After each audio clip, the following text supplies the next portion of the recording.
Got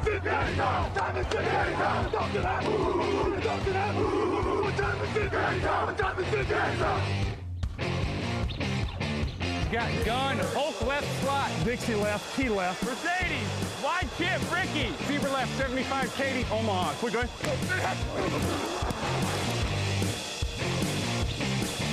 The last play of the game, who's gonna win it? Luck rolling out to the right, dumps it up to Donnie Avery, go ahead, goal line, touchdown, touchdown, touchdown, touchdown!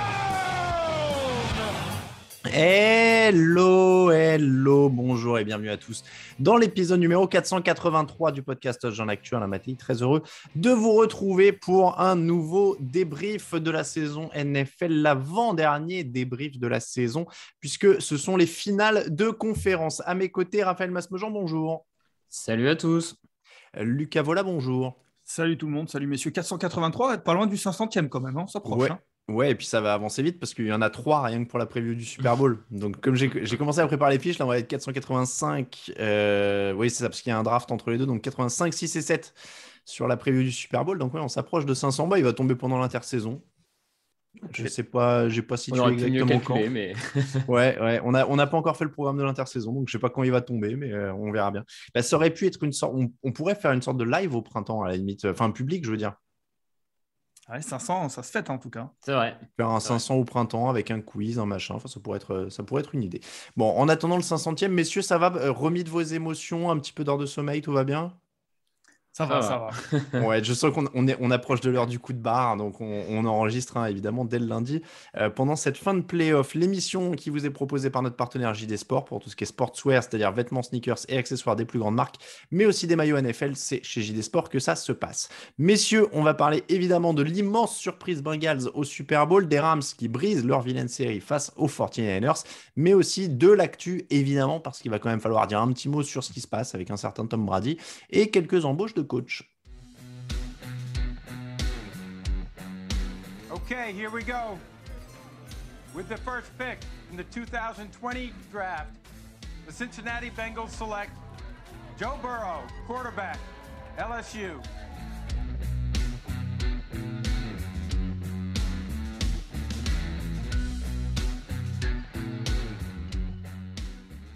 Oui, j'ai piqué le jingle de l'émission Draft parce que Joe Burrow a été sélectionné seulement il y a un peu plus, même pas 2 ans du coup, en première position de la draft, et le voilà donc au Super Bowl avec les Bengals qui ont battu les Chiefs 27-24 après prolongation. C'est l'immense surprise de la semaine, probablement de la saison. Les Chiefs menaient en plus 21-3 dans le second quart, et puis plus rien, ou presque. Les Bengals sont revenus dans le match petit à petit. Ils ont défendu fort, l'attaque a réussi les actions qu'il fallait. La défense a intercepté Patrick Mahomes en prolongation avant qu'Evan McPherson ne marque le coup de pied de la gagne.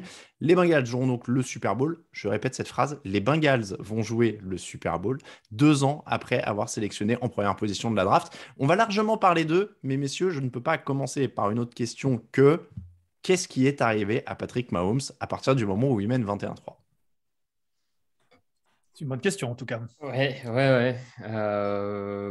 Écoute, à quelque part, c'est presque le match le plus Chiefs qui incarne le mieux la saison des Chiefs, j'ai envie de dire, avec une attaque qui, par moment, quand elle est huilée, qui est mécanique, qui roule sur tout le monde, et pendant quasiment une mi-temps, il n'y a absolument pas de réponse trouvée par les Bengals. Et puis, tout d'un coup, tu commences à avoir des petits grains de sable au niveau du coaching, au niveau de Mahomes. Des petits drops par-ci par-là, et la machine s'enraye totalement au point de plus trouver de solution jusqu'à ce dernier drive avant la prolongation sur un petit field goal en plus. On va pouvoir revenir en détail, mais oui, c'est beaucoup de choses. Pour moi, c'est plusieurs petits facteurs. C'est pas la blessure d'un joueur, machin. C'est vraiment plein de petits détails qui font que ça finit par craquer. Lucas, ils ont 84 yards, 75 yards, 72 yards, 80 yards, ça c'est leurs 4 premiers drives. Sur les 5 possessions après la mi-temps, 34 yards cumulés, 2 first down, 4 sacs encaissés par Patrick Mahomes.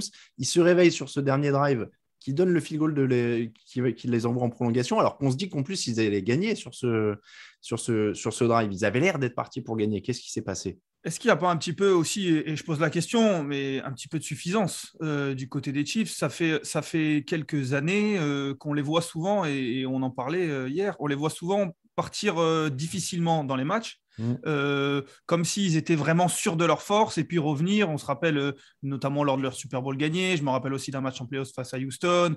Il y a beaucoup de matchs comme ça où ils partent un petit peu, où il y avait beaucoup de matchs comme ça, ils partaient un petit peu doucement et puis ils revenaient sûrs de leur force et ça passait à chaque fois parce qu'ils étaient très forts. Et je me dis, et on se dit quand on regarde ça, est-ce qu'ils sont pas un peu trop sûrs de leur force? Et là, ils sont à 21-3. Il y a ce dernier drive juste avant la mi-temps qu'on va certainement évoquer. Et puis ensuite, plus grand-chose, peut-être parce qu'eux aussi, ils se disent ça y est, on est au Super Bowl déjà. Alors, c'est vrai que c'est difficile d'imaginer ce qui peut être passé dans la tête d'Andy Reid, de Patrick Mahomes. Et en effet, il y a beaucoup de facteurs, comme le disait Raph. Mais je pense qu'il y a un petit peu un facteur mental, très certainement. Et c'est peut-être un peu celui-là. Et au point où même où on s'est dit... bon, ils ont attendu et puis ils sont en danger là où ils doivent égaliser sur un field goal, mais ils vont aller marquer le touchdown et puis ça va passer et puis ils vont aller au Super Bowl. Cette fois-ci, c'est pas passé. Mais je pense qu'il y a un petit peu de ça, ouais. Il y a plein d'éléments, tu l'as dit. On va donc prendre dans l'ordre et c'est vrai que le premier signe de déraillement, c'est ce drive juste avant la mi-temps. Ils avancent bien, ils sont aux portes de la end zone et puis ça bafouille. Ils peuvent prendre le field goal, il reste quelques secondes, mais finalement, il y a une passe derrière la ligne de scrimmage. Tyreek Hill est plaqué dans le terrain. Ils ont le temps de rien jouer du tout. Ils repartent avec 0 points. Alors à ce moment-là, on se dit, bon, 21-3, 24-3, bon, ils auraient pu tuer le match, mais voilà. Raphaël, est-ce qu'à ce moment-là, toi, tu sens quelque chose? Il y a une sorte de panique quand même dans cette attaque à ce moment-là. Je ne sais pas si je sens quelque chose. Je rendrai après à Lucas. Ne mens pas. Je rendrai à Lucas sa couronne. Il vous parlera de sa soirée, de comment il a vu la chose venir. Mais en tout cas, sans dire que derrière, tu t'imagines les Chiefs perdent ou pas, ce qui est sûr, c'est que ce dernier drive, il est mal joué et c'est le début, comme tu dis, c'est le début de quelque chose parce que il y a avant ça, il y a une réception de Kelsey sur laquelle derrière les Chiefs mettent plus de 20 secondes laissent 20 secondes partir, ils prennent pas de temps mort, ils jouent pas le ballon, tu as un peu 20 secondes de flottement qui, à la fin, à mon avis, coûte plutôt cher parce que, bon, derrière, avec ces 20 secondes en plus, tu as potentiellement une dernière action encore. Tu as ça, tu as un play calling, pareil, qui me semble pas cette passe un peu en arrière pour Tyreek Hill. C'est peut-être là un peu le côté arrogant, je dirais, comme Lucas disait. Ce côté, on va faire une passe à Tyreek Hill et de toute façon, sur l'allumage, sur son premier pas, il va vous battre et pas de souci. Sauf qu'en fait, la passe, elle n'est pas dans le bon timing. Tyreek Hill doit, alors qu'il est en motion, il est en mouvement, il doit s'arrêter pour attendre que le ballon lui arrive. Et cette demi-seconde d'arrêt, finalement, permet à Eli Apple de le taper. Donc, ouais, il y a plein de petits trucs. Et effectivement, je pense qu'au-delà d'avoir plus fait perdre les Chiefs à ce moment-là, ça relance psychologiquement les Bengals, surtout, je crois. Je pense que c'est le moment où ils se disent « Ok, on peut le faire, on peut y aller, quoi. » Lucas, si je comprends bien, tu étais au Hard Rock Café avec Raphaël et tu lui as annoncé la défaite des Chiefs à ce moment-là? Bon, alors, en fait, j'ai eu la chance en effet de voir le match avec Raph. Et au moment de cette action, j'annonce c'est le tournant du match. Mais comme on l'annonce 10 fois par match, avec presque un peu plus de l'espoir qu'autre chose. Alors, je suis ni supporter des Chiefs ni des Bengals, mais on a forcément envie de voir un beau match et on l'a eu d'ailleurs. Mais c'était plus voilà, en espérant que. Parce que là, parti comme c'était parti, 21-3, on imagine qu'ils vont marquer ce touchdown, on sait qu'ils vont récupérer le ballon en début de deuxième mi-temps, on se dit que c'est vraiment réglé, quoi. Même si c'est qu'un field goal là, ensuite, personne n'a réussi à les arrêter du côté des Bengals. On se dit que c'est réglé, puis il y a cette action, et puis j'annonce, oui, c'est le tournant du match. Mais bon, voilà, pour être honnête avec vous, je le dis plus en rigolant qu'autre chose, en espérant. Mais il s'avère que ça l'a été, parce qu'en effet, comme dit Raph, ça a donné de la confiance aux Bengals, très clairement. Ça a empêché les Chiefs de marquer, déjà comptablement. Et puis, ça leur a donné de la confiance. Qui s'est traduit ensuite par une meilleure défense, par une attaque qui a réussi à faire les actions quand il fallait en deuxième mi-temps. Mais oui, les Chiefs, là, ils ont loupé l'occasion. Et en effet, je pense que c'est là le symbole de ce que je disais, c'est la suffisance. Alors, je ne sais pas si c'est le play calling, parce qu'apparemment, Andy Reid aurait expliqué que c'était clairement pas forcément là qu'il attendait la balle pour Tyreek Hill, qui était plutôt quelque chose pour embêter la défense.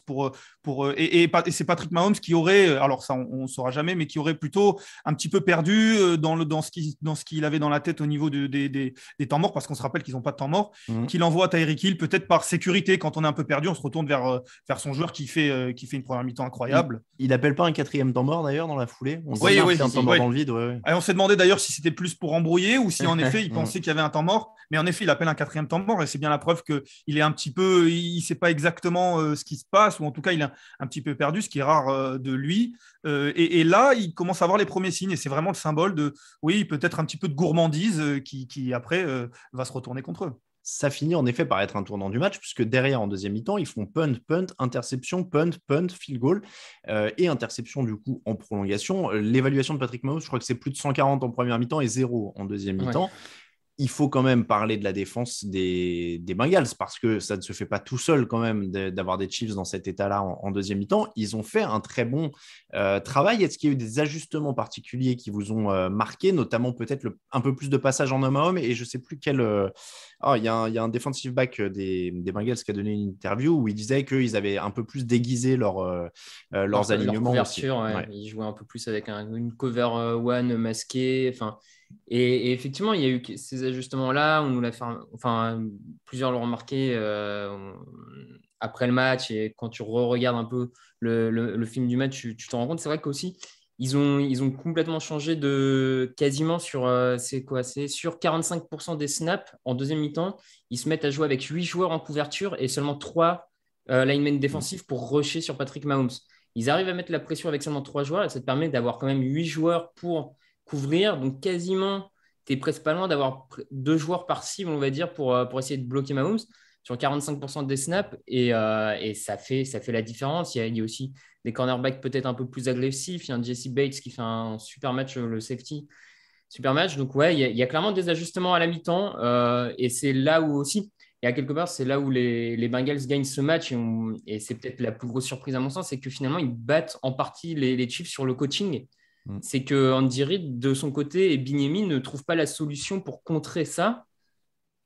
Et peut-être qu'une des réponses, c'est le jeu au sol qui est un peu abandonné. Alors que justement, tu as 8 mecs en couverture, tu n'as plus que 3 mecs dans la boîte. Est-ce qu'il n'aurait pas fallu insister un peu plus au sol à un moment? Bon, voilà. Et puis tu mènes en plus. Et tu mènes, ouais. Bon.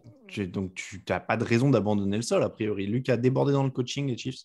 Oui, débordé dans le coaching, vous l'avez dit. Depuis le début de l'année, on dit que, et notamment quand les Chiefs avaient leurs soucis offensifs, notamment en tout début de saison, on expliquait que c'était face à des défenses avec 2 safety très hauts sur le terrain ou très en profondeur, selon comment vous voyez le terrain, et qui posaient beaucoup de soucis à Patrick Mahomes. Et puis au fur et à mesure de la saison, on a l'impression qu'il a commencé à s'y faire et à trouver la solution. Et notamment la semaine dernière, on l'a vu par des courses lui-même. Il a marqué un touchdown à la course. Et là, en effet, les Bengals ont un petit peu changé, comme vous le disiez, à passer plutôt avec quasiment autant de 2 safety que 1, les cover 2, cover 1, pas rentrer exactement dans le détail, mais voilà, mais il y a eu pas mal de changements et en effet dans le coaching, Andy Reid n'a pas suivi, il s'est pas adapté. Maintenant, Patrick Mahomes, et on a été assez à le dire que c'est un joueur incroyable, et notamment la semaine dernière, mais il est passé à côté de sa deuxième mi-temps. Il passait à côté de sa deuxième mi-temps, à l'image du dernier drive du temps réglementaire où il encaisse 2 sacs, voire un fumble, qui peut très bien finir le match, et on ne parle même pas de prolongation. À l'image de ce drive en prolongation, où, alors certes, il envoie cette passe en profondeur qui finit en interception, qui est pour moi presque un punt déguisé. Ce n'est pas forcément ça que je lui reproche le plus, mais ces 2 passes précédentes sont catastrophiques et pourraient finir en interception aussi bien que la troisième. Donc, certes, Andy Reid n'a pas été bon, Tyreek Hill a complètement disparu, mais Mahomes, et en fait, quand on voit ce qu'il a fait depuis qu'il est dans la ligue, on s'attend à beaucoup, et forcément, c'est le lot des grands joueurs, c'est que quand ils passent un petit peu à côté, on va leur tomber dessus un petit peu plus facilement, et c'est normal, parce qu'on s'attend à ce qu'ils fassent gagner les matchs. C'est sûr qu'on avait parlé de la fin de la première mi-temps en termes de panique, appelé un quatrième temps mort, etc. La fin de la deuxième mi-temps est quand même aussi catastrophique. Ouais. Le fumble dont tu parles, c'est pareil, c'est panique à bord sur les snaps à ce moment-là. Hein. Et surtout que sur cette action-là, vraiment, il a, quand tu regardes bien, il a du temps dans la poche au début. La pression met du temps à arriver et il a 2-3 opportunités de lancer une balle de touchdown, soit pour, de mémoire, c'est Pringle à un moment qui est isolé. Il y a McKinnon aussi, il y a Kelsey. Il ne le fait pas, on ne sait pas trop, il hésite, il regarde, on ne sait pas vraiment ce qui se passe. Et puis après, il mange la pression parce que du côté de Cincinnati, ils ont quand même bien joué en n'envoyant que 3 rushers, en laissant Hendrickson un peu en couverture à attendre. Et quand Hendrickson a vu la faille, il est parti pour aller mettre la pression sur Mahomes. Donc ça a été admirablement bien joué du côté des Bengals sur ce drive. Je crois que c'est sur cette action, c'est Sam Hubbard sur la ligne offensive sur la ligne défensive qui prend 2 joueurs offensifs des Chiefs à lui tout seul, et ce qui fait finalement le trou pour Hendrickson. Donc, comme tu le disais, je rejoins Lucas, faut qu'on attaque Mahomes parce que la semaine dernière, on ne s'est pas privé de critiquer Rodgers en disant qu'il aurait dû sortir le match. Là, pour moi, Mahomes fait perdre son équipe parce que sur cette dernière action, il doit aller chercher la victoire. Mais comme tu dis, il ne faut pas non plus oublier le gros taf de cette défense des Bengals qui vraiment de A à Z nous aura surpris toute la saison. Je veux dire, c'est... Après, ça va commencer à être un truc à surveiller quand même, la panique de Mahomes en playoff quand il y a de la pression, parce que déjà le Super Bowl de l'an dernier, ça avait quand même été très, très, très compliqué. Et quand on voit ce que fait un Joe Burrow pendant tous ses playoffs, en ayant des tonnes de pression sur lui, contre Tennessee où il prend 9 sacs, même dans ce match, il y a encore beaucoup de pression. Mine de rien, Mahomes, quand les choses se compliquent, Lucas, je te vois agiter la tête. Non, j'agite la tête parce que c'est drôle la comparaison qu'a fait Raph entre Mahomes et Rodgers, parce qu'il ne faudrait pas, alors j'anticipe énormément, mais il ne faudrait pas que ça devienne le Rodgers c'est-à-dire que il peut gagner tous les ans, il devrait presque gagner tous les ans, et pour l'instant, il n'y a qu'un Super Bowl. Alors, on est totalement au début. Enfin, il y en a déjà 2 joués, ce qui est plus qu'Aaron Rodgers, tu vois. Bien sûr, mais on compte quand même les victoires plus qu'autre chose. Même s'il en joue plus que Rodgers, un de plus, mais qu'il en a qu'un à la fin, on en est très loin, bien entendu. Mais il ne faudrait pas que ça devienne comme ça, quelque chose de et un peu dans ce côté un petit peu suffisant. Je retrouve un tout petit peu du Rodgers. Après, c'est vrai que dans la poche, je le trouve un peu frénétique parce que certes, le pass rush a été un petit peu meilleur en deuxième mi-temps de la part des Bengals, mais ce n'était pas le pass rush des Buccaneers l'an dernier, notamment, où on avait l'impression qu'ils étaient dans la poche au bout de 1 seconde. Là, c'était que 3 joueurs, Raph l'a bien dit. Ils ont fait du bon boulot, mais c'était pas le pass rush, c'était pas les Steelers. Et Mahomes, je l'ai trouvé un petit peu frénétique, un petit peu. Des fois, il aurait pu rester un peu plus longtemps, il aurait pu avoir les options, et c'est aussi ça qui m'a inquiété. Ouais, c'est comme tu dis, ce qui est peut-être un peu inquiétant, c'est que autant je trouve que l'an dernier au Super Bowl face aux Buccaneers, il a une sorte d'excuse parce qu'il se retrouve avec une ligne offensive où il a 4 remplaçants sur 5. Bon, en plus, sur les 4 remplaçants, on a 2 ou 3 qui rentrent en jeu au moment des playoffs, donc tu peux dire qu'il y a un manque de coordination, tout. Il est face au meilleur pass rush de la ligue. Enfin, voilà, le pass rush est incroyable. C'est compliqué. Là, c'est vrai qu'il a une ligne offensive qui est solide globalement toute la saison. Il ne doit pas paniquer comme ça. Il ne doit pas se mettre à aller à gauche, à droite dans sa poche. Enfin, même pour ses linemen, c'est impossible à suivre. En fait, la protection et les blocs, parce que tu ne sais plus où il est, tu perds le fil. Et contrairement, effectivement, comme tu dis, à Joe Burrow, qui, lui, pour le coup, a déjà une maîtrise de la poche qui semble supérieure, en fait, qui semble supérieure à celle de Mahomes déjà à l'heure actuelle. Donc oui, Burrow sort encore une fois grandi de ce match, ça, il n'y a aucun doute. Ça... Mais après, pour finir sur Mahomes, c'est vrai que je ne sais plus lequel de vous deux disait le match représente un peu leur saison. Même pour Mahomes, c'est-à-dire qu'il y a ce côté frénétique par moment avec les erreurs qu'il faisait au début d'année aussi. Enfin, il y avait ce côté où il faisait beaucoup d'erreurs en début d'année, où on disait il faut qu'il se pose, qu'il distribue, qu'il gère mieux la poche, etc. Et puis, je ne sais plus ce que je voulais dire. Je perds mes mots, c'est l'âge. Non, mais voilà, il y a ce côté-là. Et puis, il y a ce côté trop facile, c'est ça que je cherchais. Sur cette passe, justement, où tu disais on ne sait pas pourquoi il lance pas. Il y a une passe comme ça, je ne sais plus si c'est la fin de la première ou de la deuxième, où il garde le ballon un peu bas et puis on a l'impression qu'il temporise justement comme s'il était facile, qu'il pouvait faire ce qu'il voulait. Et on va marquer quand on aura besoin de marquer. Enfin, c'est un peu bizarre. Et donc voilà, il y a un peu cette ambivalence, mais il n'y a pas ce côté très méthodique et déterminé qu'il y a eu par phase pendant les playoffs, notamment contre les Bills, évidemment. Mais c'est vrai que c'est un peu à l'image de leur saison. Après, le vainqueur, c'est donc Joe Burrow, tu l'as dit, et lui a été quand même très, très fort. Un seul sac, c'est un petit miracle quand même statistiquement parce qu'il a été souvent en galère. Il s'en sort bien.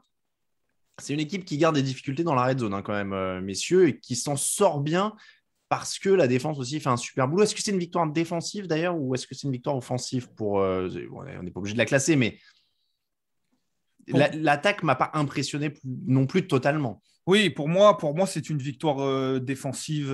Alors, bien entendu, comme tu le dis, pas forcément obligé de la classer, pas obligé d'être uniquement d'un côté. Mais c'est vrai que la défense a un petit peu plus impressionné que l'attaque, dans le sens où il stoppe les Chiefs quand même, qui marquent plus de 30 points la semaine dernière. Et il stoppe les Chiefs. Et et ils arrivent à revenir grâce à des field goals. C'est ce qui est quand même le symbole que la défense est vraiment incroyable, ou en tout cas très bonne. Donc c'est un petit peu plus défensif. Maintenant, ils ont fait le boulot en attaque quand même s'ils marquent 2 touchdowns, je crois, mais ils font les actions quand il faut. Le drive en prolongation est aussi très bien géré, parce qu'on oublie, mais il faut quand même aller marquer ce field goal-là. Donc oui, Joe Burrow, c'est peut-être plus défensif, mais Joe Burrow a beaucoup de félicitations à recevoir. Ouais. Raphaël. Oui, un peu plus défensif aussi, j'aurais envie de dire, ne serait-ce parce que leur défense bloque l'attaque des Chiefs en prolongation, alors qu'on est presque sur une mort subite, à quelque part, si tu laisses les Chiefs passer et aller au bout. Il y a l'interception de B.J. Hill qui permet aux Bengals derrière de repartir en très bonne position dans le terrain adverse. Enfin, donc, ouais, un peu plus défensif, certainement.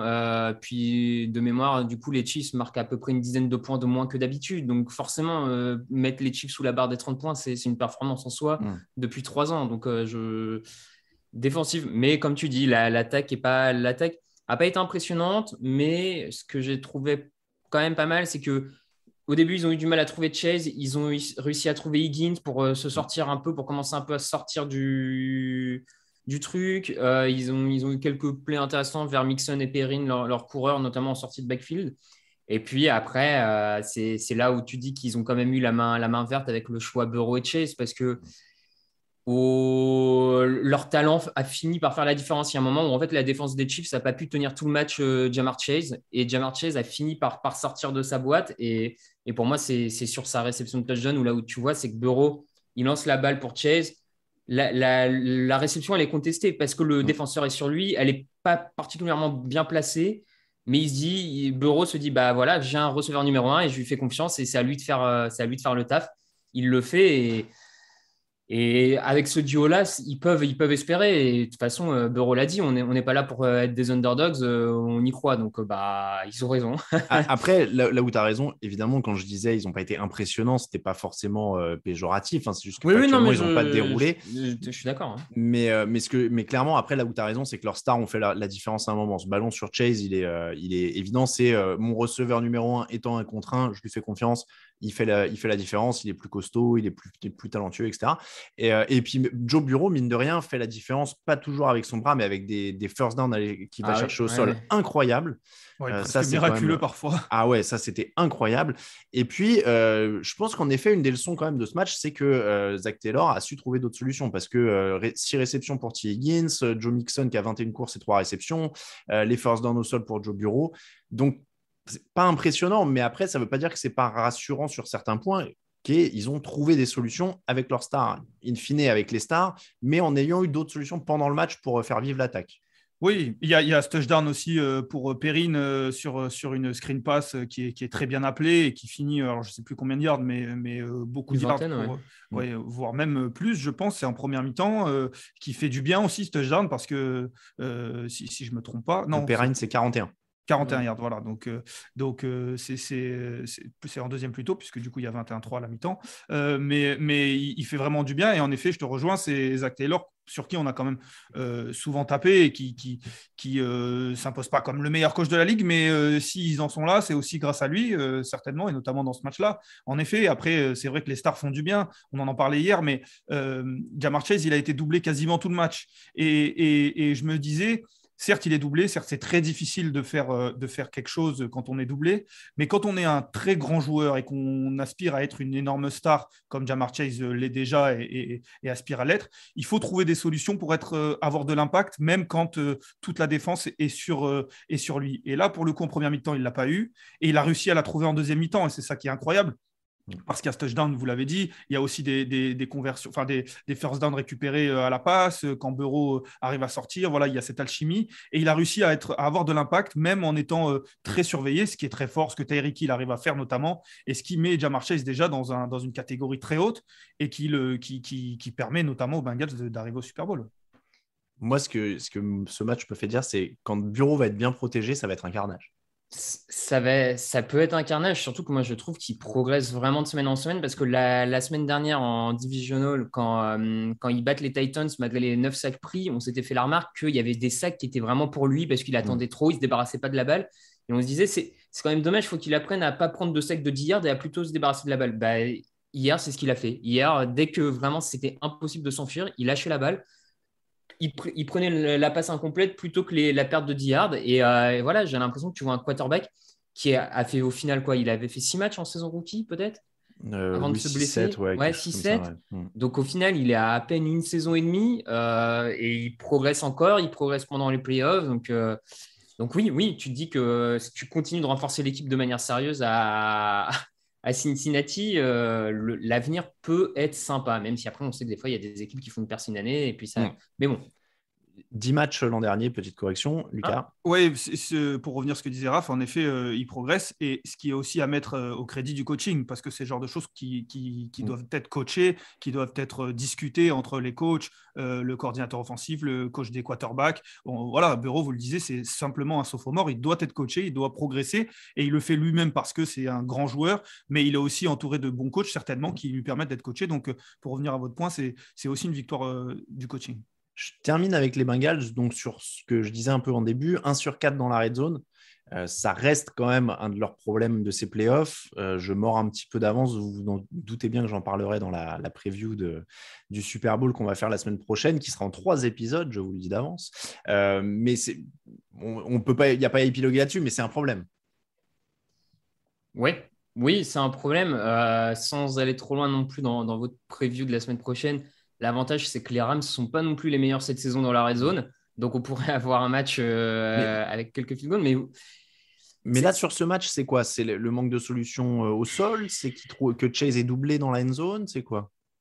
Peut-être ça. Il y a la blessure aussi. Il y a la blessure du Zoma, ouais. Il y a la blessure du Zoma, c'est vrai.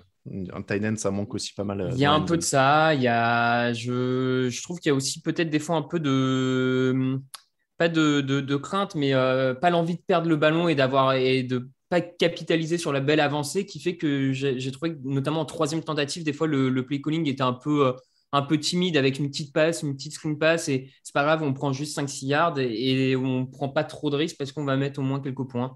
Donc il y a peut-être aussi un peu de ça, l'idée de capitaliser plus que de perdre quand ça marche pas en première et en deuxième, quoi. Oui, et puis capitaliser quand on a un kicker comme ça aussi, parce qu'on ne l'a pas évoqué. Mais c'est vrai que les field goals, il vaut mieux un touchdown qu'un field goal, mais il vaut mieux un field goal réussi qu'un field goal manqué. Alors, c'est un énorme poncif que ce que je suis en train de dire. Mais quand on a un kicker comme ça, certes, c'est un rookie, mais qui a 12 sur 12, je crois, depuis le début de la saison.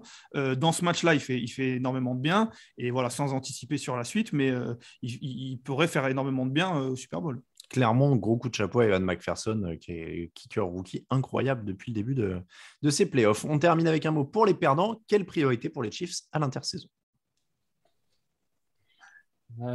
Si on parle de joueurs, moi j'irais vers un cornerback quand même à un moment.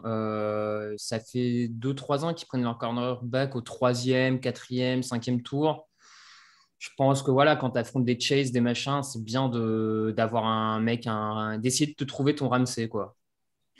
Ouais, et c'est drôle que tu commences ta phrase en disant si on parle d'un joueur, parce qu'en effet, si on parle d'un joueur, je suis totalement d'accord avec toi, mais c'est assez symptomatique, je pense que c'est peut-être pas forcément un joueur qui va changer les choses à Kansas City, mais qu'en fait, tous les ans, ils vont être, en tout cas, tant qu'ils auront Mahomes, ils vont être potentiellement favoris, en tout cas, parmi les grands prétendants du Super Bowl. Maintenant, c'est très difficile de le gagner chaque année, de rester dans les premiers en saison régulière, ensuite de passer toutes les étapes et les épreuves Donc, c'est vrai que ils ont des points qu'il faut améliorer, notamment en défense, mais c'est beaucoup dans la tête et c'est très difficile d'aller gagner un Super Bowl. Donc, je ne changerai pas tout. Juste, j'espère que Mahomes soit au top à chaque fois. Ce n'est pas toujours le cas.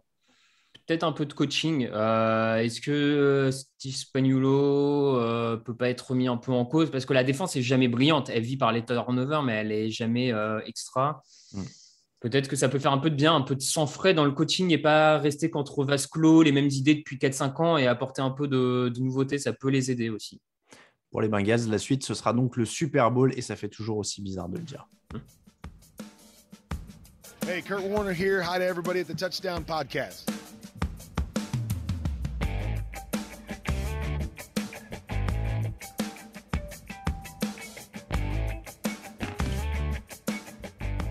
Tant que les Rams sont là, le jingle Kurt Warner vivra. Les Rams 20, 49ers 17, comme les Bengals. Les Rams ont été menés dans ce match. Ils étaient menés 17-7 au début du dernier quart. San Francisco a eu des occasions. On pense à Jaquiski, pardon, c'est pas facile à dire le prénom, Jaquiski Tartt qui a laissé échapper une interception toute faite à 9 minutes de la fin et qui aurait pu tuer le match. L'attaque des Niners n'a produit que 28 yards et une interception en cumulé sur ces 3 dernières offensives.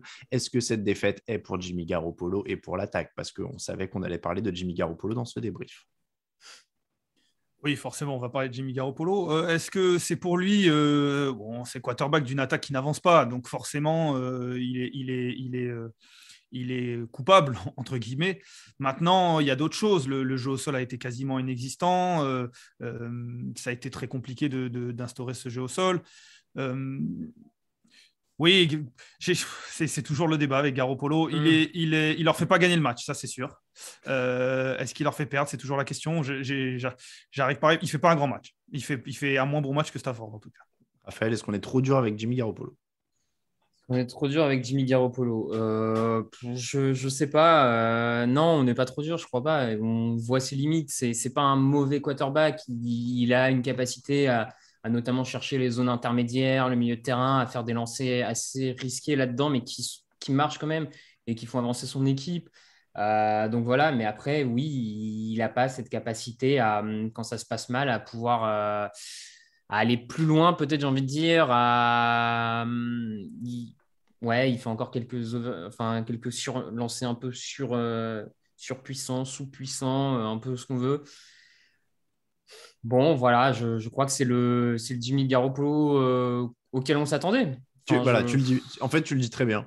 C'est exactement ce qu'on pensait avoir. C'est-à-dire qu'il y a du bon, il y a du moins bon, il y a du flippant et on savait qu'il ne les porterait pas. Il finit à 16 sur 30, 232 yards de touchdown, une interception qui est terrible sur la dernière possession. Mais bon, de toute façon, sinon, il prenait un sac et voilà, ils étaient à 4e, quasiment impossible. Enfin voilà, c'est même pas forcément le pire du pire.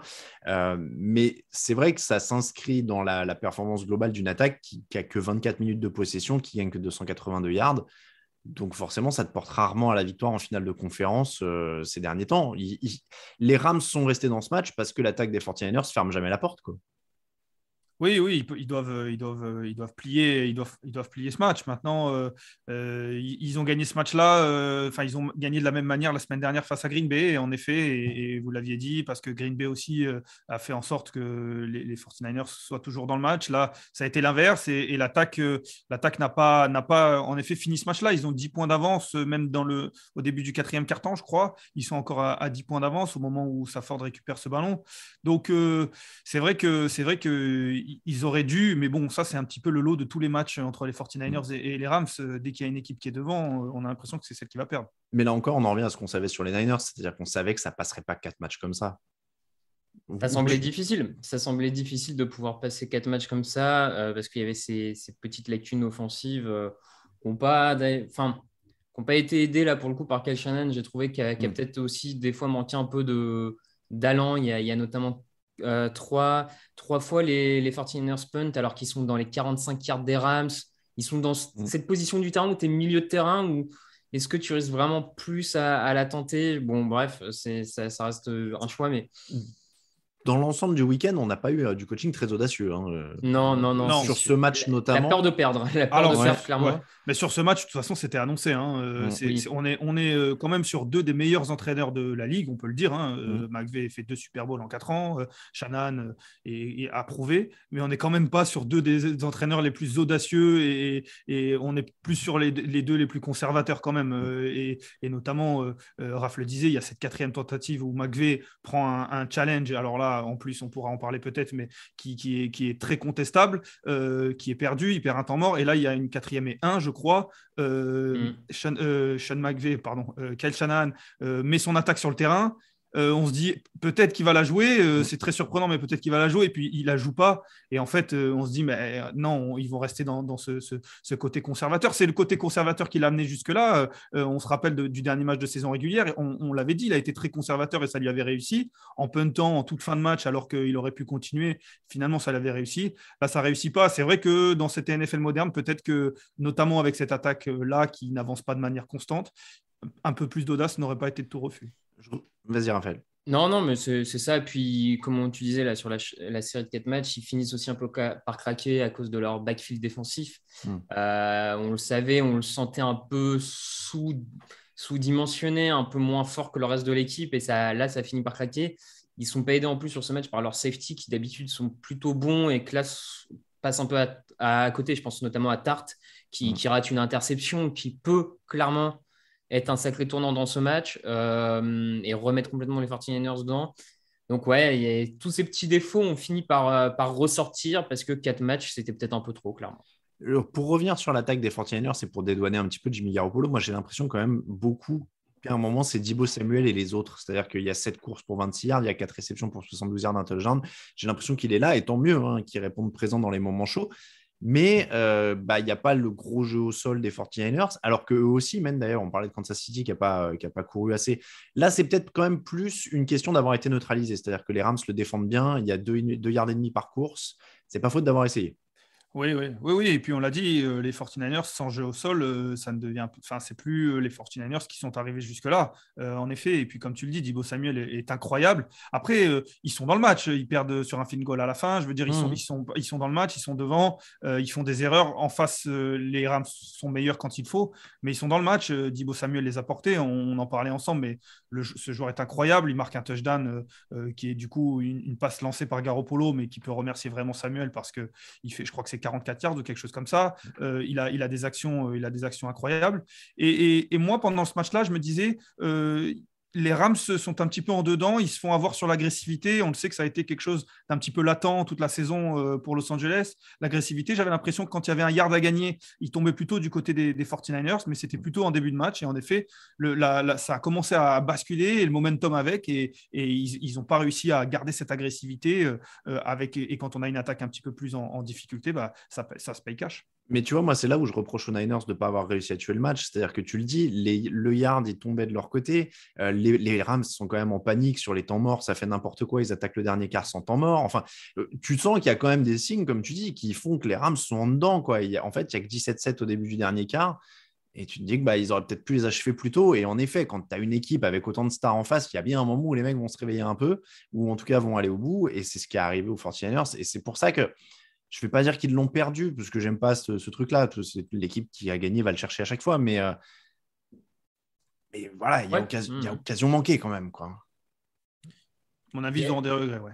Ouais, il y a occasion manquée parce que ce match-là, ils le contrôlent plus que le match d'avant face à Green Bay, par exemple. Ils sont bien mieux dedans des deux côtés du terrain pendant une bonne partie du match. Et ouais, il y a ce raté. Il y a peut-être un George Kittle pas assez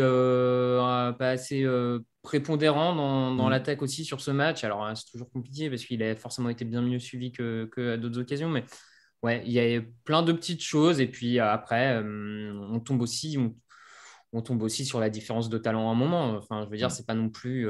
Ça peut finir par. Ça reste du sport très, très, comment dire, très technique, très stratégique, tout ça. Mais il y a des fois aussi où la différence se fait par les athlètes qu'il y a sur le terrain et il y en a un peu plus du côté de Los Angeles. Ce qui nous amène aux Rams, en effet, où au bout d'un moment, la multitude d'options finit par payer. Cooper Kupp est à 11 réceptions, 142 yards de touchdown. Odell Beckham à 9 réceptions pour 113 yards.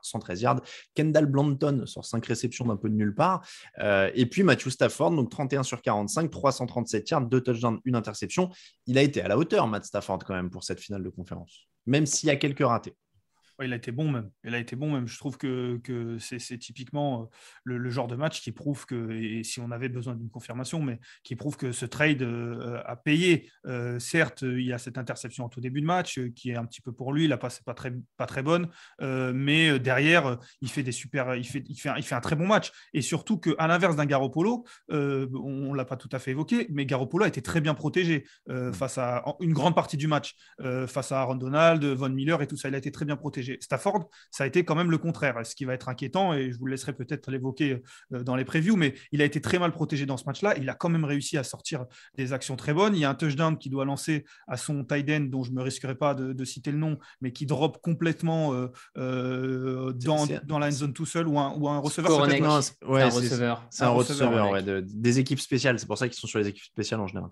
Donc, oui, en effet. C'est pour ça que les mecs d'équipe spéciale sont pas des Hall of Famers. Ouais, et qui sont en équipe spéciale, en effet. Voilà. Mais oui, il y a cette passe-là, il y a ces passes avec Cooper Kupp, l'alchimie qu'il a trouvé, il y a des passes avec Odell Beckham qui sont très bonnes. Il a perdu Tyler Higbee en tout début de match, qui était très important pour l'attaque. Il arrive à surmonter ça. Alors, il ne fait pas un match à la Patrick Mahomes de la semaine dernière, mais je trouve qu'il fait un très bon match et ils peuvent le remercier d'en être là. Moi, ce que je trouve impressionnant, c'est que Cooper Kupp, par exemple, a des super tracés, mais il y a des passes où il faut aller la mettre là où Cooper Kupp peut aller la chercher sur son tracé. Et Stafford l'a très bien fait, quoi. Et moi, je te rejoins, Lucas. C'est évidemment exactement pour ça qu'ils font l'échange. Jared Goff ne peut pas faire le match qu'il a fait là, quoi. Ouais, clairement.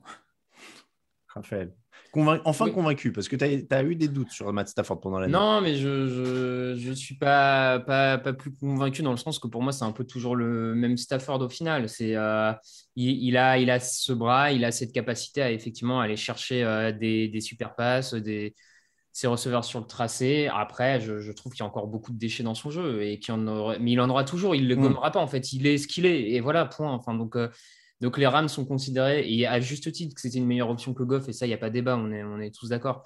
Maintenant, et que c'était probablement en plus la meilleure option disponible, parce que je ne suis pas sûr que tu pouvais aller chercher mieux que Matthew Stafford. Je pense que Kyle Shanahan aurait bien aimé l'avoir, par exemple. Ah bah oui, je pense que ouais. Bah, visiblement, d'ailleurs, dans un des articles sortis cette semaine sur les différences Shanahan-McVay, il pointait du fait que Shanahan avait aussi approché Stafford un peu de manière off pour savoir. T'imagines, t'es Jimmy Garoppolo, toutes les semaines, t'apprends qu'on voulait un autre mec que toi, quoi. Entre Trey Lance qui est déjà là, Stafford que t'affrontes.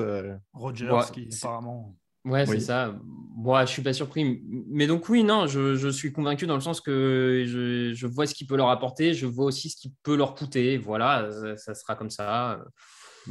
En tout cas, les Rams s'en sortent quand même assez bien parce qu'on l'a dit, ils ont mal géré leur temps mort, ils ont été parfois timides au début du quatrième quart-temps, ils étaient quand même plutôt pas bien. On l'a dit, les deux coachs ont quand même pas mal manqué d'audace. Ça reste une équipe avec quelques failles quand même, ces Rams. Là encore, on peut en dire un mot sur ce qu'on a vu sur ce match, on approfondira dans les previews, mais c'est pas une prestation quand même, c'est une prestation loin d'être parfaite. Hein. Encore une fois, ils abordent le dernier quart avec 7 points.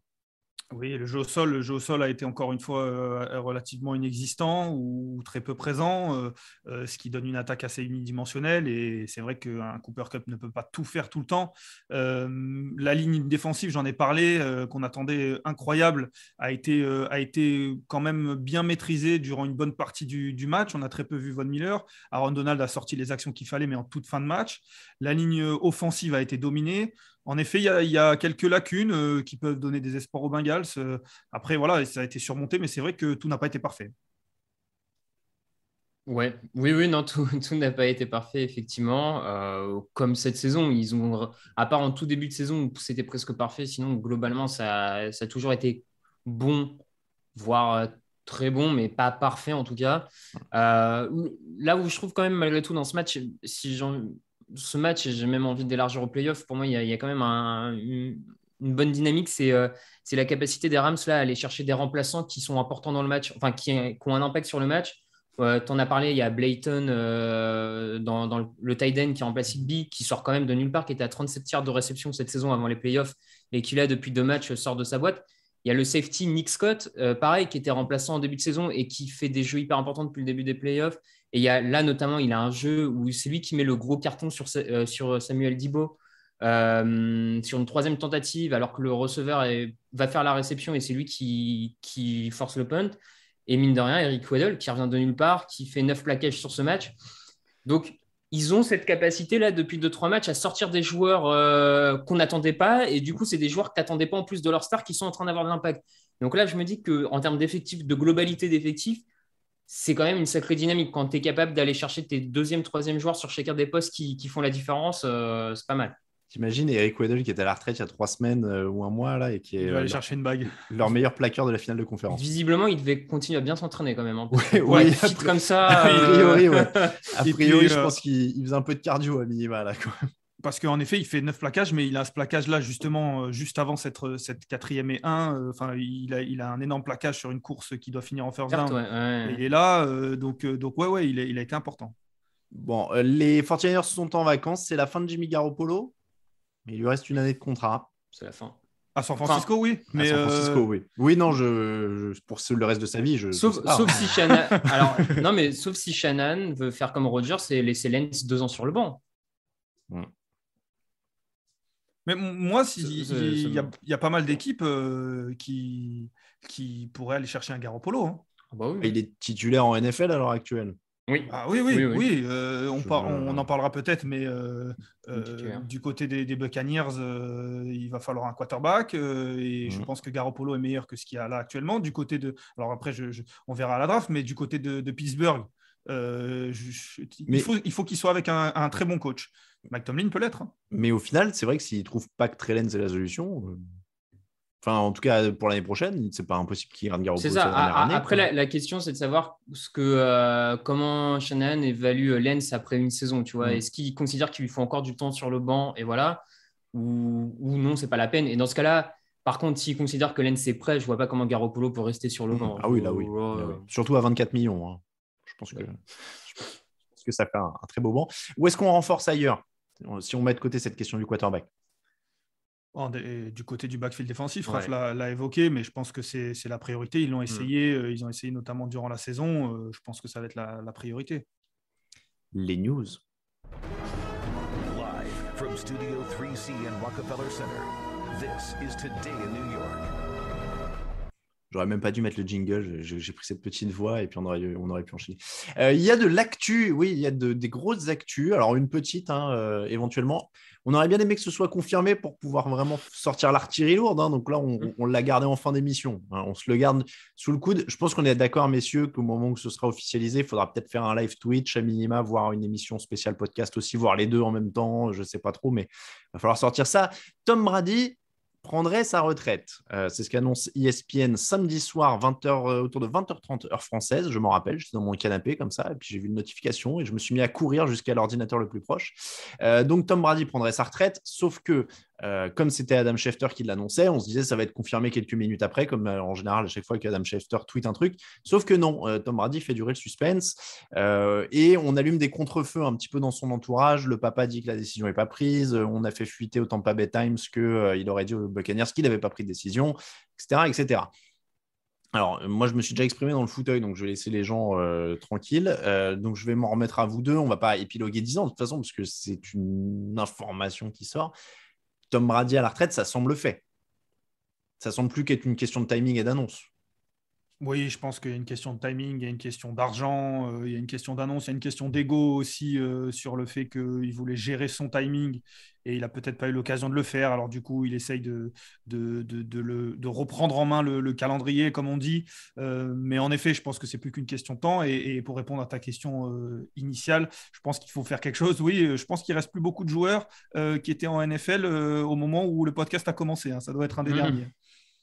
2011, le premier podcast avec Raphaël, ouais, en effet, là, je pense qu'on doit arriver. Il y a encore quelques-uns, mais Rodgers, tout ça, ouais.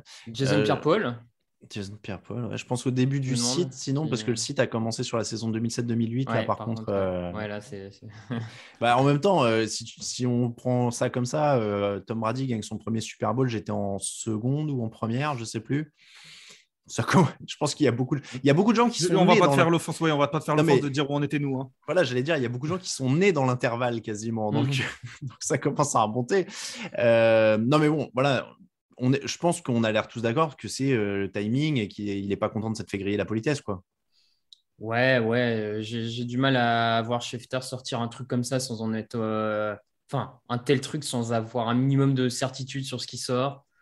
Donc à partir de là, je pense qu'effectivement, il y a juste le côté et qui peut se comprendre. Et en plus, il y a une histoire, comme Lucas l'a très rapidement mentionné, mais il y a une histoire d'argent. Visiblement, s'il attend le 4 février, il récupère 10-15 millions. Ouais, alors oui et non, parce qu'en fait, c'est un bonus à la signature de son contrat qui est repoussé à cette date-là. Mais donc, dans les faits, en fait, s'il ne continue pas l'année prochaine, même s'il prend sa retraite le 5 et qu'il l'a touché, les Buccaneers ont le droit de le récupérer. D'accord. Ouais. Donc, en vrai... oui, ça change peu. Du coup, ça change pas grand-chose. On sera dans la petite négociation de départ en retraite. Je pense qu'ils trouveront un moyen de couper la poire en deux, quoi. Je pense qu'ils vont négocier. Après, il y a une histoire... il va coûter de l'argent dans le salary cap de Tampa. Ils vont peut-être essayer de trouver un échange de bons procédés comme ça. Je sais pas trop comment, mais... Non, comme vous dites, moi, je pense que ça sent la retraite. Petite surprise quand même. Enfin, on s'y attendait plus. Ce qui est paradoxal, il a 44 piges, mais moi, j'étais surpris quand même quand je l'ai vu. C'est arrivé vite en tout cas. C'est arrivé vite parce qu'on Ouais. on a eu des rumeurs juste avant le match, donc c'était il y a une semaine, juste avant le match face aux Rams, qui sortaient un petit peu de nulle part parce que certes, on s'attend toujours à ce qu'un joueur comme ça annonce sa retraite, mais on se dit que c'est quelque chose qui va peut-être enfler au fur et à mesure de la saison ou avoir des signes avant-coureurs. Là, il y a eu très peu de choses. Il sort d'une saison incroyable où il va certainement être dans la course au MVP, même s'il ne l'est pas. Ouais, c'est vrai que surpris dans le sens où c'est arrivé très vite et ça a pu ne durer qu'une semaine, si tant est qu'il l'annonce là dans peu de temps. Donc, c'est un peu de surprise quand même. Pas de mémoire, on en a parlé mardi dernier avec Raphaël Greg. Non, on avait dit que ce serait un peu étrange parce que on l'aurait pas su avant le dernier match et puis bon, il y aurait sûrement une grande conférence de presse, etc. Maintenant, ça doit être ça en fait qui s'organise, quoi. Oui. Après, on avait aussi dit que ça ne nous étonnait pas qu'il veuille quitter la NFL en étant fort et pas en étant un cadavre sur le. Enfin, un cadavre, pardonnez-moi l'expression, mais en étant faible. C'est pas bien de traiter Big Ben comme ça. Bon, c'est pas le seul, hein, pour le coup. Je veux dire, il y a eu Peyton Manning, il y en a eu quelques-uns. C'est ça, j'allais dire, ayant assisté au dernier match de Peyton Manning, crois-moi que c'est pas le souvenir que j'ai envie d'en garder. Hein. Donc, tu vois, on s'était dit ça aussi, hein, que sachant son état d'esprit, sachant comment pour lui la perfection est importante, que c'est pas non plus. Ouais, moi je tombe pas des nues. Puis en plus, juste avant, il y a Gronk qui dit qu'il lui aussi réfléchit à la retraite. Je trouve qu'il y avait beaucoup de petits. Comme disait Lucas, c'est vrai que tous les signes sont arrivés très rapidement. Par contre, ils sont arrivés tous d'un coup, ouais. C'est ça, mais bon, ça fait sens sur le fond, comme tu dis. C'est mieux de ne pas le voir agoniser sur le terrain mais en fait, l'année prochaine. La question qu'il y a, c'est que il donnait aucun signe. Alors, on sait que ça peut arriver d'une saison à l'autre. Manning en est l'exemple, mais il donnait aucun signe que la saison prochaine serait une saison où ce serait un cadavre. Donc, c'est ça qui est un petit peu surprenant, c'est que certes, il veut partir en haut, mais il n'y avait aucun signe qui montrait que l'année prochaine, il ne serait pas toujours aussi en haut, quoi. Après, on était aussi on est encore, puisqu'il n'a toujours pas officialisé, mais on est encore aussi dans un terrain inconnu. C'est-à-dire que il y a peut-être aussi le fait que le mec à un moment s'est dit j'ai 44 piges et je peux faire autre chose, quoi. Parce qu'il n'y en a aucun qui est arrivé à 44 ans en étant encore numéro 2 du MVP et en ayant déjà 7 bagues. Donc, il y a peut-être ça qui joue aussi, mais bon, c'est vrai que c'est assez délirant. On souhaite juste quand même que le char ne dure pas trop longtemps. Hein. J'ai envie de dire, une fois qu'on sait, il n'y a pas besoin de faire durer le suspense pendant 10 piges, quoi. Oh, tu sais, on a échappé à une saison où chaque match, c'est la dernière fois que Tom Brady va à New England, dernière fois que Tom Brady reçoit un match en Floride, la dernière fois que Tom Brady lance une passe de la main gauche. C'est vrai que c'est pas plus mal. Ça, c'est pas plus mal. On a évité des infographies pour l'éternité. Mais je veux dire, tu vois, là, une fois que les sentiments sont connus, il n'y a pas besoin d'éterniser, tu vois. Après, ça me rappelle mon ex qui mettait 10 ans pour rompre, tu vois, c'est chiant au bout d'un moment. Hein. Maintenant qu'on sait, Tom, il n'y a pas besoin de mettre les formes pendant 1000 ans, tu vois, on s'en rappellera. Donc, voilà, Tom Brady. Encore une fois, on vous l'a dit, on fera des hommages plus formels. Hommage, on dirait qu'il est mort. On fera des émissions d'hommage, hein, quand même, merde. Plus formel, dès qu'il officialisera ça, il y aura du Twitch, il y aura de l'article. On avait déjà commencé à préparer les articles samedi soir, hein, pour tout vous dire. Il y avait un plan de bataille qui s'était mis en ordre très rapidement. Et puis finalement, comme il n'a jamais confirmé, on est un peu en stand-by. Info concrète, les coachs, on a 4 embauches, messieurs, qu'on va traiter quand même un petit peu en bref depuis qu'on s'est vu. Les Raiders, celle-là, ambiance.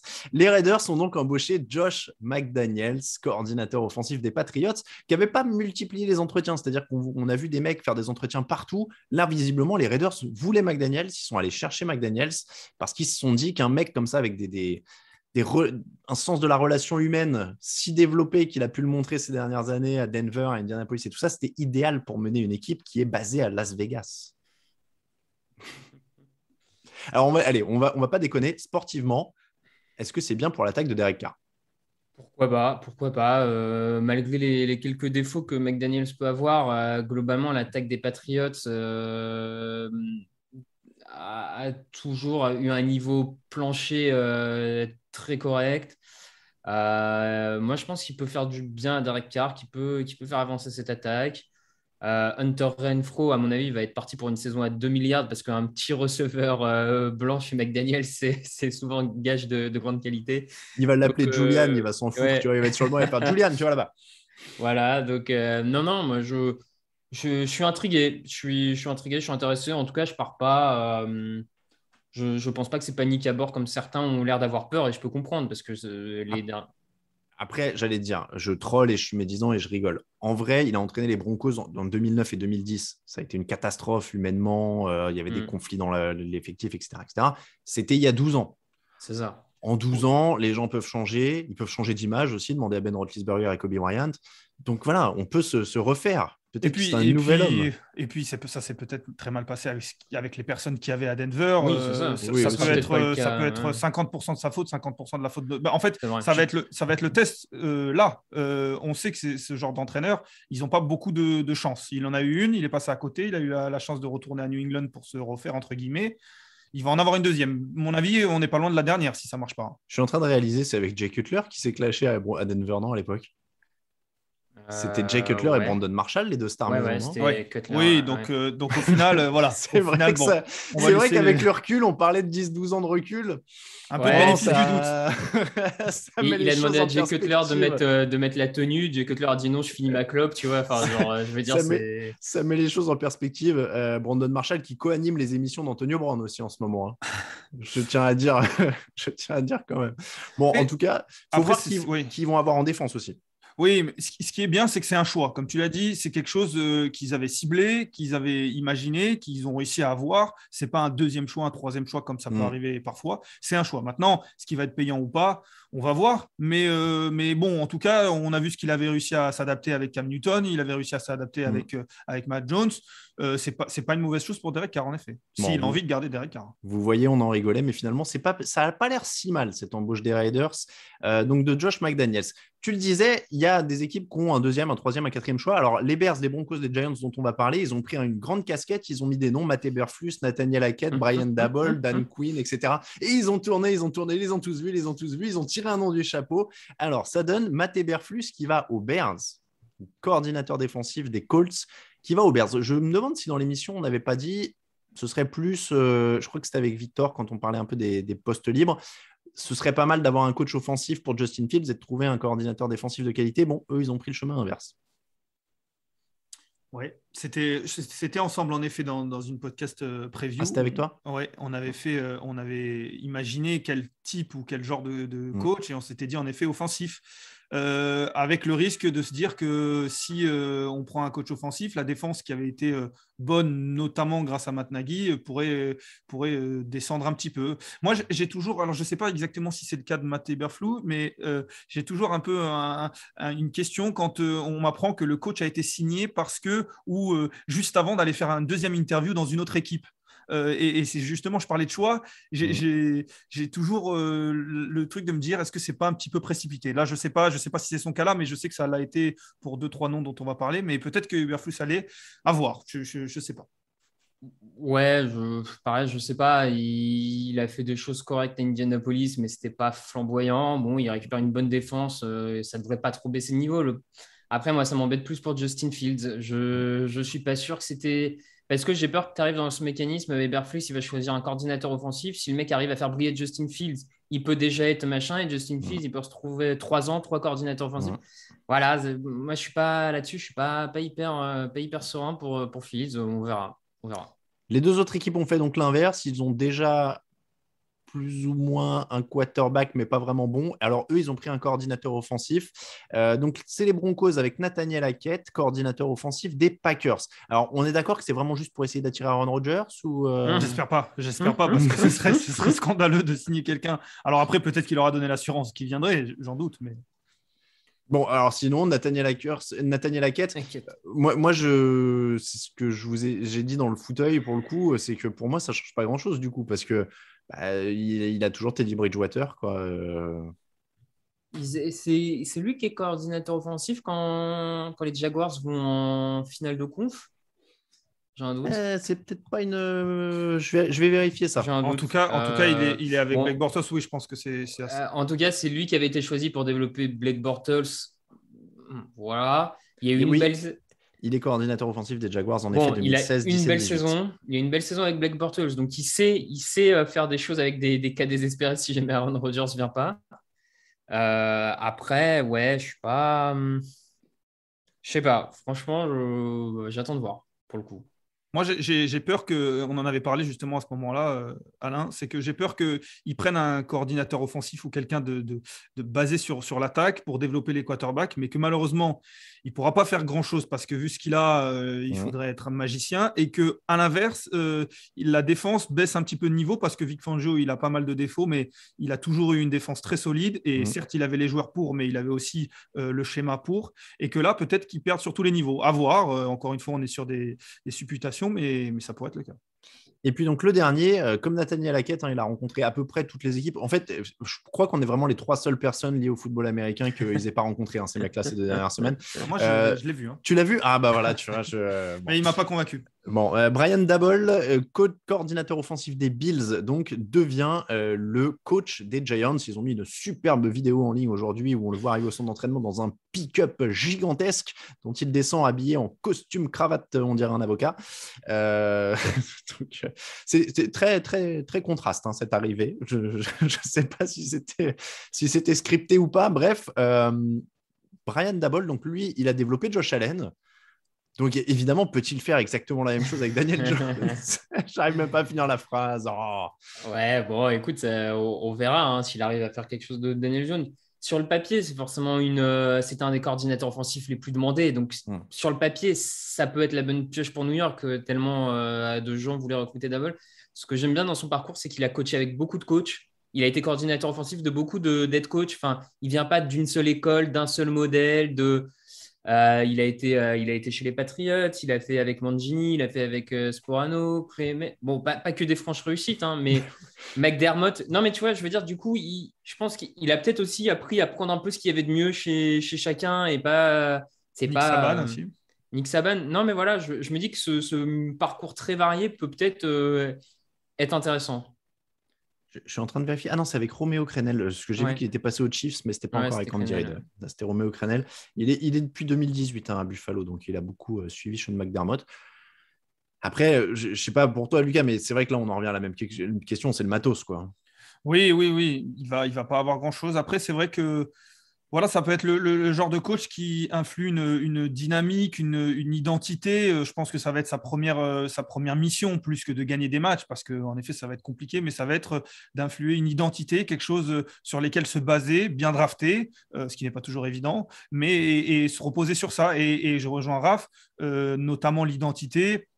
Quoi de mieux que de s'inspirer d'un Belichick, quoi de mieux de s'inspirer d'un Nick Saban, de tous les coachs qu'on a cités, pour trouver son identité et réussir à la mettre dans une franchise. Ça va pas être évident, mais voilà, ça va être sa première mission, je pense. Pourquoi pas?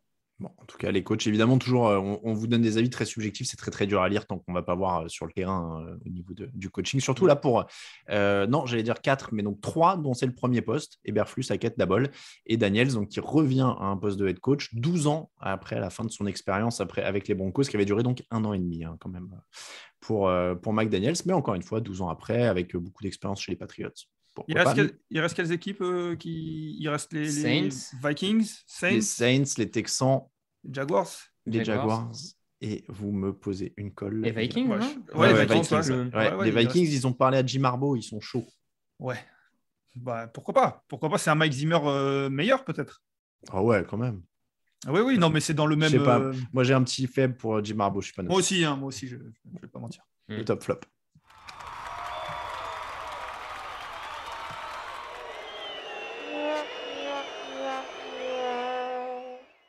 Avant-dernier top flop de l'histoire de Touchdown Actu.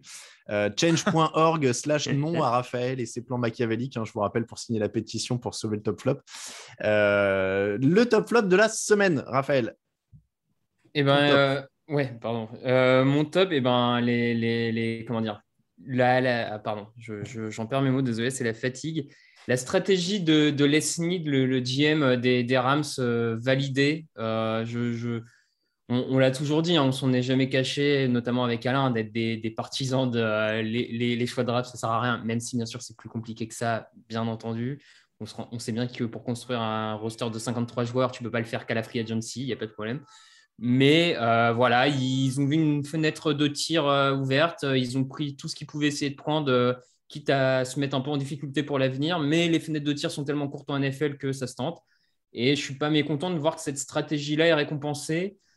Si ça pouvait en inspirer un ou deux autres, ça serait plutôt sympa. Quel crève-cœur de voir les Bengals battre les Rams au Super Bowl, qui eux se sont construits quand même par la draft, ça va être incroyable. par les premiers choix de draft avec un Burrow, un Jamar Chase, même T. Higgins, et ça va être un crève-cœur pour toi. Il va y avoir une guerre de chapelle terrible. Mais en même temps, il aura sa deuxième bataille de dire qu'il faut prendre un receveur et pas un lineman offensif. C'est vrai, Donc, il double. se retrouvera toujours sur ses pattes. Il faut savoir avoir plein de cartes.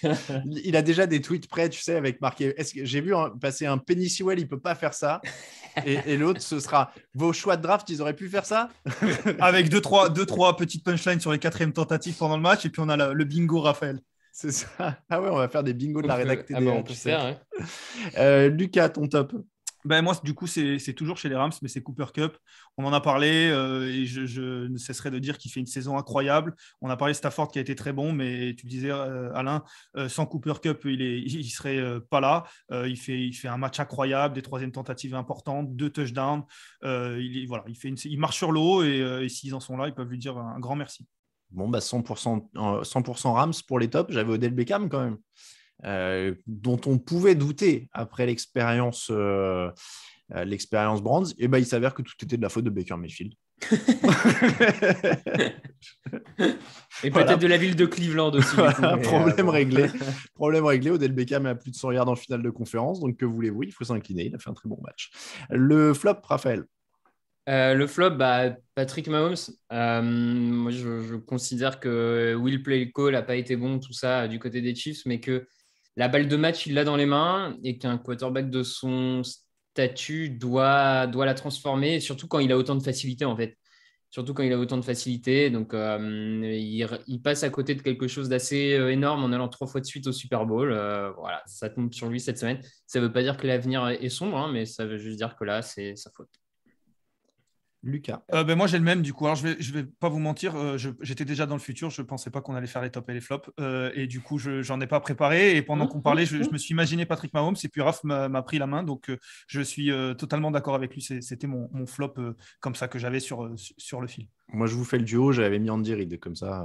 Parce que c'était aussi à lui de trouver des solutions quand même dans ces situations-là. Je vais finir avec un petit... Alors juste, tu parles d'Andy Reid. Mon autre flop, c'est certaines personnes qu'on a pu voir dans des commentaires sur plein de diverses sources médiatiques qui considèrent qu'Andy Reid est un coach douteux. Quand même. Voilà. 9 finales de conférence avec deux équipes différentes, 3 Super Bowls joués, mais c'est un coach douteux. Écoutez, si c'est ça, Et puis c'est tellement dur d'arriver. Enfin, ça aussi, ça montre, et on parlait de Tom Brady, et ça montre ce que les Patriots ont réussi de faire, mais d'arriver. Déjà, ils font 4 finales à domicile de conférence, ce qui est incroyable. Maintenant, c'est la beauté de la NFL, ça se joue sur un match. Il y a des fois où ça peut être compliqué, c'est tellement dur. C'est difficile de lui tomber dessus pour toute sa carrière, notamment. Puis je trouve que certains oublient que tu peux juste tomber sur meilleur que toi. En fait, à un moment, oui. Tu perds pas toujours de ta faute, tu peux juste tomber sur quelqu'un de plus fort et il n'y a pas. Voilà, c'est le sport, quoi. Si tu veux un flop de plus, Lucas, toi qui bosses en télé en plus, je ne sais pas si tu as compati avec le responsable des plateaux de CBS à la mi-temps du match. Donc le premier, c'était le Chiefs Bengals. Je ne sais pas si tu as vu. Non, parce que vous étiez on regardait sur une chaîne française. Donc. Alors, moment d'anthologie, ils ont placé l'équipe de CBS juste sur le terrain pour leur show de mi-temps, sauf que sur le terrain, au moment du show de mi-temps, il y avait un show de mi-temps aussi, et donc en fait, ils étaient à côté d'une énorme rampe d'enceinte, et donc on n'entendait absolument rien à ce que disait l'équipe de CBS, et tu voyais des mecs parler comme ça, et tu voyais juste leurs lèvres qui bougeaient, et leur deuxième intervenant, je ne sais plus qui était le consultant, à un moment, s'est mis à gueuler « J'ai rien compris à ce que vous venez de dire, mais moi, je voudrais dire que Patrick Mahomes, il a commencé sa chronique comme ça, et ils ont fait 10 minutes à gueuler dans le vent, tu les entendais à peine, c'était un massacre, et je pense qu'ils ont dû hurler en sortant du plateau. Surtout que ça coûte quelques milliers de dollars. C'est ça, je compatissais assez pour eux. Mais tu sais, dès le début de la séquence, t'arrives en plateau comme ça, tu sais, après les pubs, et tu dis, mais attendez, il y a d'énormes rampes d'enceinte derrière eux, là, c'est normal. Et là, il y a la musique qui commence, et t'entends un mec qui fait « Yo, Kansas City, move !» Et tout, genre, t'entends plus les mecs, et c'est fini, et tu fais « Ah ouais, dur !» Petit aparté pour finir, messieurs, je suis allé creuser pendant vos top flops sur le passage de Josh McDaniels à Denver. En fait, ils ont échangé Jay Cutler quasiment à l'instant où Josh McDaniels est arrivé. Donc, en fait, il n'a jamais joué pour lui. Mais Brandon Marshall était bien là la première année. Est-ce que vous vous rappelez du bilan de Josh McDaniels sur les 6 premiers matchs avec Denver? Sur les 6 premiers? Ouais. 6-0. 6-0. Ils commencent à 6-0 et derrière, ils n'en gagnent plus que 2. Ils avaient commencé à 6-0 et donc sur sa première année, son quarterback, c'est Kyle Orton, qui a 21 touchdowns pour 12 interceptions seulement. Voilà. Et la deuxième année, c'est encore Kyle Orton? Attends, je vérifie. Oui, c'est encore Kyle Orton avec quelques apparitions de Tim Tebow. Ah oui, c'était le début. Oui, puisque c'est la saison 2010. Ah oui, non, c'est l'année d'après que Tebow joue les playoffs. C'est 2011-2012. Oui. C'est ça. Bon, en tout cas, oui, il est aussi connu pour ça à Denver. C'est le mec qui a poussé pour avoir Tim Tebow au premier tour. Oui. Là, il vient avec un GM des Patriots quand même chez les Raiders. C'est comme ça que se termine l'épisode numéro 483 du podcast Touchdown Actu, l'émission vous était proposée par notre partenaire JD Sport pour tout ce qui est sportswear, c'est-à-dire vêtements, sneakers, accessoires des plus grandes marques, mais aussi maillots de la NFL. C'est chez JD Sport que ça se passe. On remercie tous ceux qui nous écoutent et on vous remercie donc vous de nous écouter, puisque les autres qui nous écoutent pas, ils peuvent pas entendre. On remercie tous ceux qui nous soutiennent sur Tipeee. N'hésitez pas à les rejoindre. On remercie cette semaine Coucoulet, Michael Issartel, Thomas 933, Rouquinho et Marin 42. N'hésitez pas à aller faire un tour sur le Tipeee. Il y a les nouveaux sous-verts des playoffs qui sont arrivés.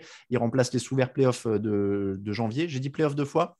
Ouais. Je voulais dire les sous-verts du Super Bowl, voilà, qui remplacent les sous-verts des playoffs. Il y a un petit peu de fatigue pour tout le monde d'enregistrer les émissions du lundi. On enchaîne un petit peu.